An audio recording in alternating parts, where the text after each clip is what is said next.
Rachid, une manifestation des policiers indépendants de toute force syndicale ce soir à Paris. Oui. Pourquoi les ambulanciers sont là ce soir? Alors, les policiers en colère nous ont sollicité via les réseaux sociaux. Ils ont baptisé cette manifestation les Gyros bleus. Et partant du fait que les ambulanciers sont des gyros bleus aussi et qu'on est en pleine protestation, on a décidé donc de venir les rejoindre pour protester avec eux, tout simplement. Quelle est la revendication commune? C'est encore et toujours comme les gilets jaunes, le pouvoir d'achat? Alors non, pas que le pouvoir d'achat. Nous pour le coup, voilà, nous c'est l'article 80. Il y a eu l'article 29 entre-temps qui a été abrogé, mais c'est encore et toujours l'article 80 qui continue de se répandre, qui continue de se métastaser, qui cause toujours autant de dégâts en mettant les transporteurs sanitaires en grosse difficulté. Vous en êtes où? On a eu contact avec le ministère, on a rendez-vous avec Agnès Buzyn le 15 janvier pour une réunion de restitution et on verra à ce moment-là si on continue notre action ou pas.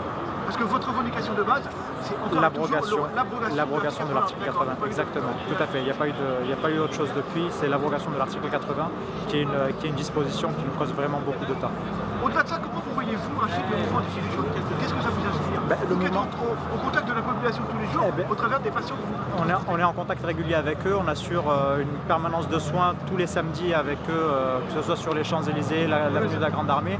On est là tous les samedis avec eux parce qu'avant d'être professionnels du transport sanitaire, on est aussi des citoyens, on a effectivement les mêmes revendications qu'eux en tant que citoyens. Quel est le niveau de mobilisation des ambulanciers aujourd'hui sur cet article? Les ambulanciers sont toujours aussi mobilisés, ils attendent toujours, ils attendent avec impatience la réunion de restitution qui sera programmée pour le 15 et on est en train de réfléchir aux actions qu'on pourrait mener en attendant. La ministre a mis en place une inspection de l'inspection générale des affaires sociales pour justement enquêter sur les dérives de l'article 80 et donc on verra lors de la réunion. Donc elle a mis toutes les options sur la table, y compris l'abrogation, dès lors que les dérives sont avérées. Donc il y a toujours un dialogue, des échanges avec la ministre? Il y a toujours un dialogue avec la ministre, avec l'inspection générale des affaires sociales et on est toujours sur le qui-vive, on continue d'agir. Prochaine action pour vous le 15 janvier? Alors le 15 janvier, rendez-vous avec la ministre et on verra en fonction de la réunion de restitution.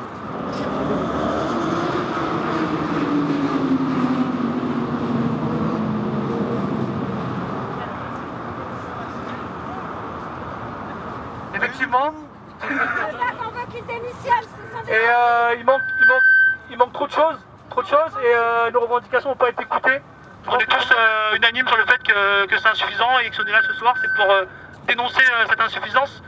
Et il y a beaucoup de collègues qui m'ont dit que justement ils voulaient faire part du mécontentement jusqu'à Beauvau. Et ils étaient partis pour être en marche jusqu'à Beauvau, quoi. Eh ben on y va! Allez, on y va!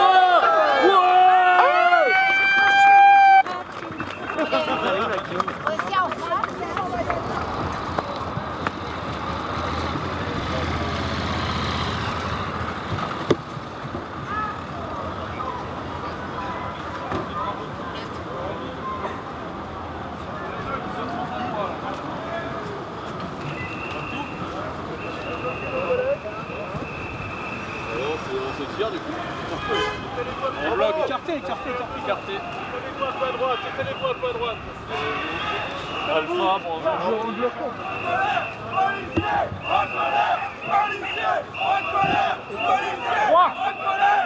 Policiers, en colère! Bonsoir. Est-ce qu'un responsable vient discuter avec moi? Est-ce que quelqu'un veut prendre parole avec moi? Il n'y a pas de responsable, d'accord. Le rassemblement, il n'y a pas de souci sur la place Clémenceau. Là, vous prenez des risques, vous traversez les Champs-Élysées. Vous ne pourrez pas vous déplacer sans qu'on sache où vous voulez aller, d'accord? Place Beauvau. Non, vous n'irez pas à Place Beauvau. Allez, le CRS, vous êtes la police avec nous, là. On est avec vous. Voilà. On est avec vous, monsieur. Personne n'est responsable, donc je vous dis simplement, vous ne pourrez pas passer Place Beauvau. Le rassemblement a été toléré sur la place Clémenceau. Vos collègues de derrière qu'avec vous devant. Eh ben écoutez, qu'est-ce que vous voulez que je vous dise? Tous ensemble, même combat. Donc voilà. Même Vous combat, prenez des effectivement. risques, là, vous avez bloqué la circulation. Donc je vous invite à soit vous disperser, soit regagner la place Clémenceau et continuer votre mouvement, comme c'était depuis le départ. Hein, comme le départ, c'est-à-dire avec les gazeuses. Un gyro bleu, s'il vous plaît, faut parler avec monsieur. Les lacrymos, les flashballs, non? On fait ça pour vous. Ouais, alors je pense. Bah oui. Bonsoir. Attends, t'as entendu le bout du ouais, alors, comme on l'a dit, le rassemblement n'a pas été déclaré. On le tolère, il n'y a pas de souci sur la place Clémenceau. Maintenant, traverser les Champs-Élysées, vous prenez des risques.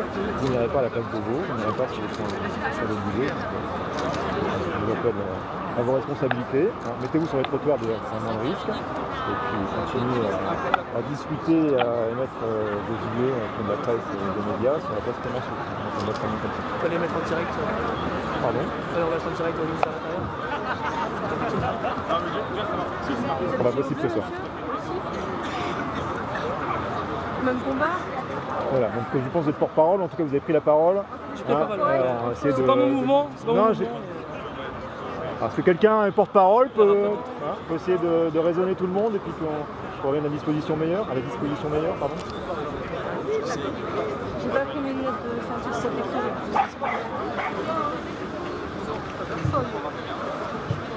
On n'est pas loin du but là, on est juste à côté. Mais on vous défend aussi. Il n'y a que quelques mètres à faire et on a gagné. Bah, ce soir, on est là pour eux quand même. C'est vrai? Avec nous, CRS, avec nous, CRS, avec nous, CRS, avec nous, CRS, avec nous, CRS, avec nous, CRS, avec nous, CRS, avec nous, avec nous, avec nous. Il y a fait 3-4 personnes. Et le minute derrière, il fait non, on avait dit non. Et le mec, il commence à vouloir faire ça. Et heureusement, il y avait des caméras et je leur dis, vous voyez, je fais les mecs là, ils sont en Vous devez normalement désobéir quand les ordres sont illégaux. D'autant que là, c'est pour les collègues. Hein. C'est vrai. Pour les gyros bleus, pour plus de sous dans la police, les kangous qui passeraient même pas le contrôle technique. Ou même vous, qu'on envoie faire du maintien de l'ordre sans casque, sans protection, des gens qui sont obligés de venir avec leur propre casque de moto pour pouvoir faire le maintien de l'ordre. J'ai des bêtises peut-être? Faut me reprendre hein, si... Là j'écoute. C'est vrai ou pas? Vous l'avez oublié hein. Travail de... des milliers de kilomètres. Oui, c'est les kangous. Les gars qui dorment dehors. Ah ouais? Ouais. Dans des hôtels de merde. Les sentinelles. On sait tous pourquoi on est là, si on est là. On sait tous pourquoi on est là, il y a quoi? Il y a 100 mètres. Travail de nuit indemnisé, 100 mètres, 97 la révolution elle est là, elle est à $. nous. On arrête là tout ce qu'ils font là, c'est du n'importe quoi. Mais le mot en train de se faut les passer, dégager hein. les mecs. Et ça peut se faire de façon légale. Ah, moi j'ai une question moins abstraite, est-ce qu'on peut passer par les trottoirs?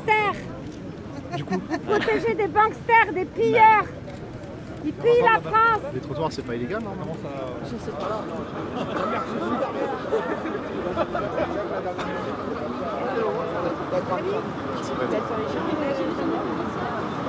Non, il y a les régions qui changent comme ça. On essaie de faire le distinguo et on essaye de dire en faire ce soir. Moi je suis pas organisateur, hein, je l'ai dit tout à l'heure. Il n'y a pas d'organisateur, c'est ça le problème. Bah oui, c'est un peu compliqué à dire.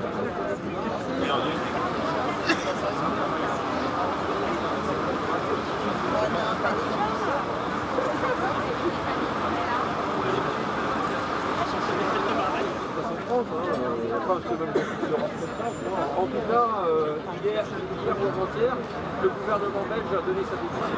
Rentrez à la maison. On va rechercher du boulot.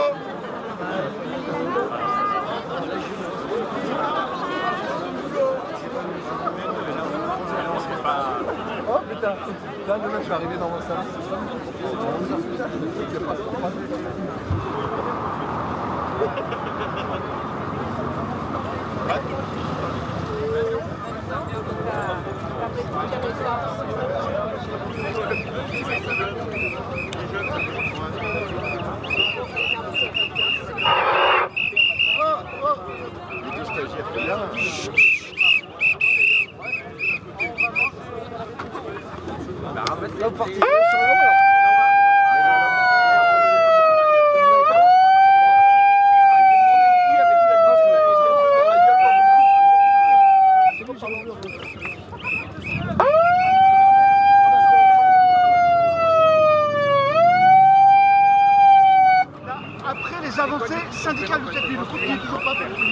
Non, malheureusement, après les négociations de cette nuit, le compte n'y est pas.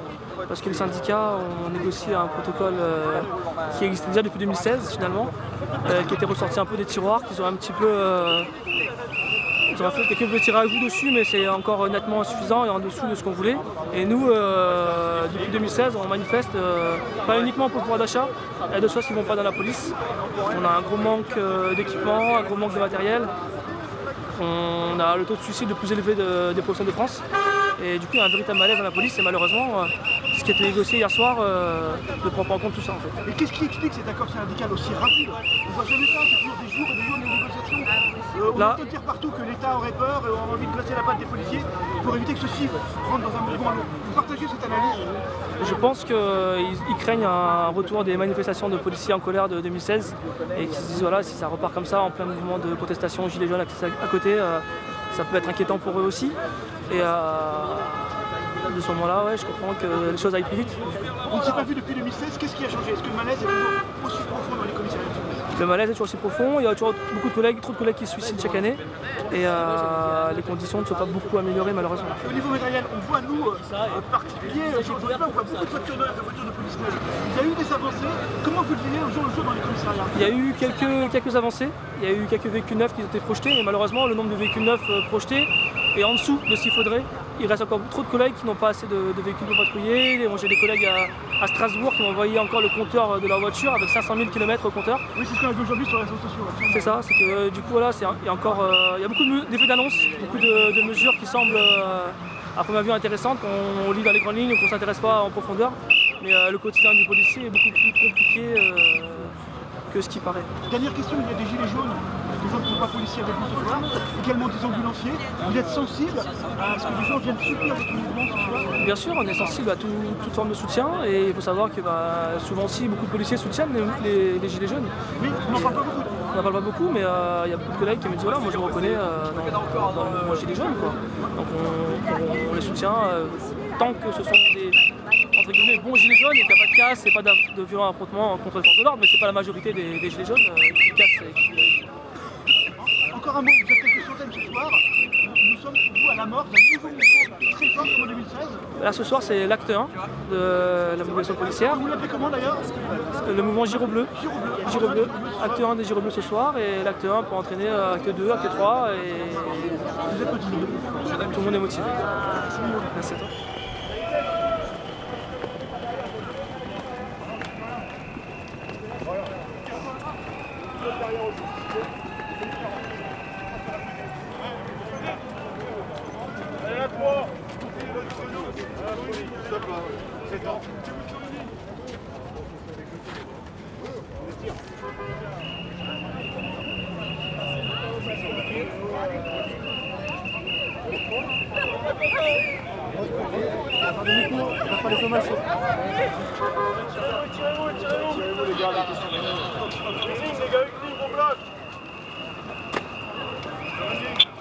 Décalez-vous.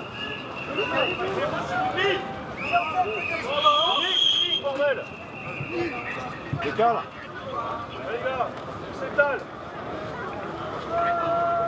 Surprenant d'être bloqué par vos collègues? Surprenant non, ils ont des ordres, on le sait très bien et ils obéissent aux ordres uniquement. On s'y attendait un peu, ça. On va pas. Ça nous. Voilà, c'est ça. C'est une symbolique, ça nous peine un peu, mais on sait très bien que c'est des ordres et que de toute façon, voilà, je pense qu'ils savent très bien pourquoi on est là et c'est aussi pour eux qu'on est là. Donc voilà, ils obéissent aux ordres, puis c'est comme ça. Donc ce soir, c'est l'acte 1 des Giro Bleus. Vous n'êtes pas satisfait des avancées obtenues par les syndicats de police de la nuit dernière? Non, du tout.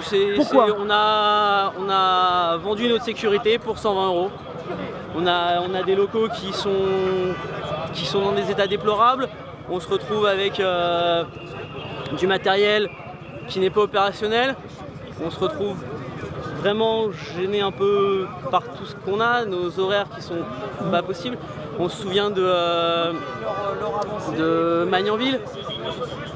On a demandé l'anonymisation de la procédure. C'est en train de se faire, mais ça prend beaucoup de temps, beaucoup trop de temps, alors que là, ça coûterait rien du tout. Ça coûterait 0 € et ça serait possible du jour au lendemain, c'est possible. Du jour au lendemain, ils ont juste à prendre un décret, comme quoi à la place de notre nom et notre prénom, on met notre matricule, notre numéro RIO, puis ça s'arrête là.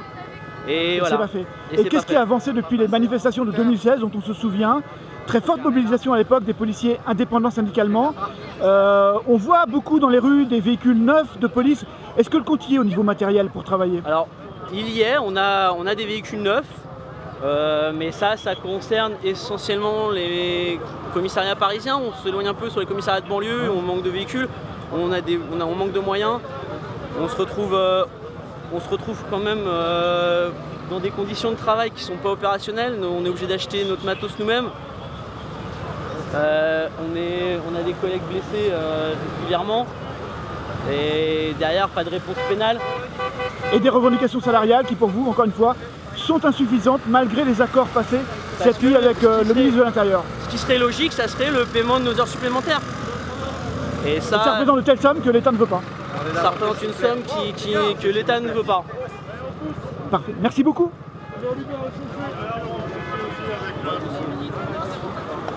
Dans le cadre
Reste là, c'est bon. Pas plus loin. Reste là, arrêtez. Ici, là, encore.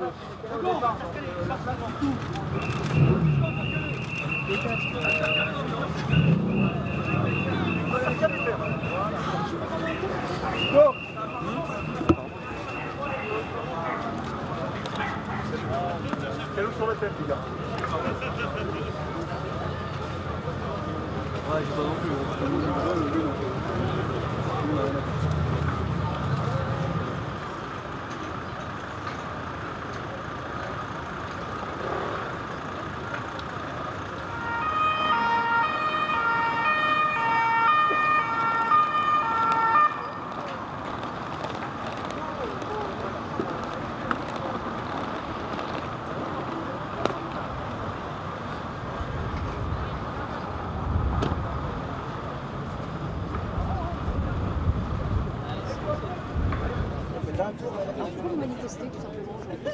Aujourd'hui, on manifeste justement pour diverses raisons. La principale, c'est vraiment nos conditions de travail.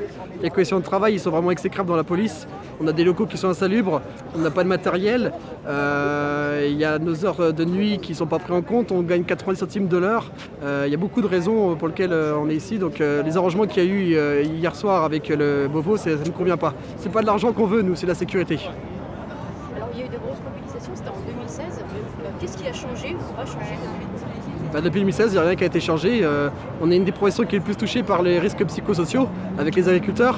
On fait partie de ces personnes qui sont le plus touchées par les cas de suicide, les burn-out, le stress. Et à l'heure actuelle, rien n'a été fait pour pouvoir pallier à ça. C'est pareil pour nos coalitions. On a eu un petit peu de renfort, mais ils étaient obligés au bout d'un moment parce que quand il y a trop de départs de retraite, il faut les remplacer ces gens-là. Mais niveau d'effectifs, on est toujours pareil. Ça ne fait que remplacer ceux qui sont partis. Et le matériel, ça n'a pas suivi. Alors on sait que Kachner, vous en avez parlé tout à l'heure, a fait une augmentation augmentation de salaire pour de nombreux fonctionnaires. Ça vous suffit pas, qu'est-ce que vous demandez concrètement? Personnellement, c'est pas une question d'argent. C'est pas une question d'argent. Au contraire, le fait d'avoir accordé cet argent-là aux fonctionnaires de police, ça crée un fossé qui est encore plus existant entre la population et la police. C'est pas l'argent qu'on veut. Personnellement, c'est ce qu'on veut, c'est travailler en sécurité. Quand on fait des vacations, 14 jours d'affilée à travailler entre 8 heures jusqu'à des fois 16 heures, c'est pas l'économie humaine. Donc ce qu'on dénonce, c'est ça, c'est le fait qu'on nous en demande beaucoup trop.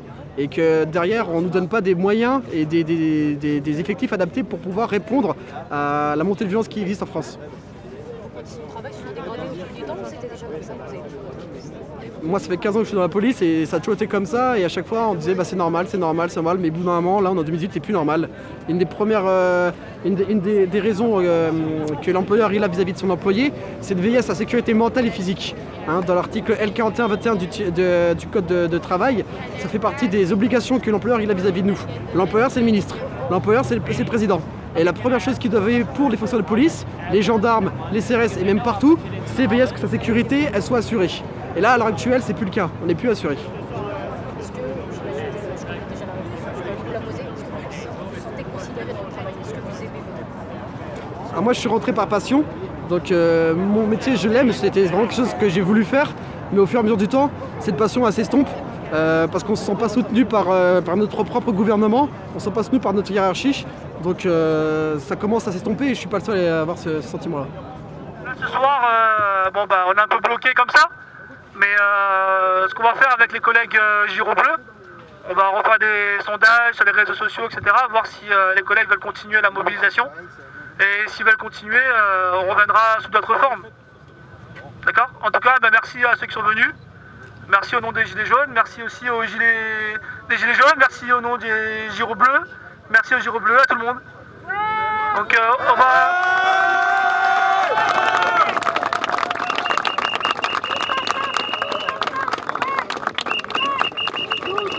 On va clôturer par une petite...